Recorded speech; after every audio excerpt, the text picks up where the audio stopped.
হঠাৎ পুকুরে জল আনতে গিয়ে দেখলাম অনেক মাছ ঘোরাঘুরি করছে, তাই ভাবলাম আজকে ছিপ দিয়ে মাছ ধরা যাক। আর সেই ভিডিওটা আজকে তোমাদের সঙ্গে শেয়ার করব। তো তোমরা দেখতে থাকো কিভাবে আজকে ছিপ দিয়ে মাছ ধরা যাক।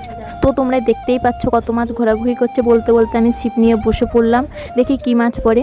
বলতে বলতে একটা ছোট মাছ পড়েছে, কিন্তু ছোট মাছটা আমি নেব না, আবারও পুকুরে ছেড়ে দেবো। ও বড় হোক, বড় হলে আবার ধরবো। আবার আমি নতুন করে ছিপ ফেলছি, দেখি কি মাছ ধরে। বলতে বলতে মাছ ঠোকর দিতে লেগে গেছে, দেখা যাক বড় কি ছোট ধরে।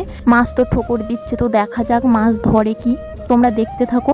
বড়শিতে মাছ গেঁথে গেছে, তো আগের মাছের থেকে এই মাছটা অনেকটাই বড় আছে, তো এই মাছটা নেব। এই মাছটাকে আমাদের গ্রামের দিকে তেলাপিয়া মাছ বলে। এই মাছটার মতো দেখতে আরও একটা মাছ আছে আমাদের গ্রামে, সেই মাছটাকে মনোপিরিয়া মাছ বলে। আমার ভিডিওটা যদি ভালো লেগে থাকে লাইক কমেন্ট সাবস্ক্রাইব করে আমার পাশে থেকো। আজকে তোমাদের মাছ ধরতে ধরতে একটা ঘটনা বলি। তোমরা তো জানো সুন্দরবনে রয়্যাল বেঙ্গল টাইগার থাকে আর কতটা ভয়ঙ্কর।